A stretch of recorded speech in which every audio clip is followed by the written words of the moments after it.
Ano ang tawag niyo sa mga gano'n? Gano'n, oh, yan, tapos 'to, tapos yun. Ang tawag namin doon ay suha o in English, pomelo.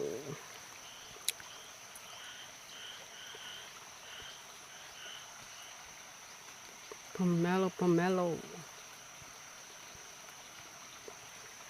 Yan. Medyo madilim kasi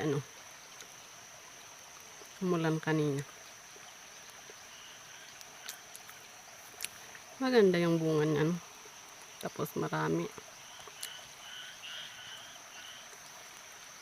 Yung isa doon, yung napakaraming na yan.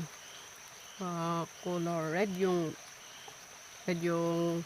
niya, laman na.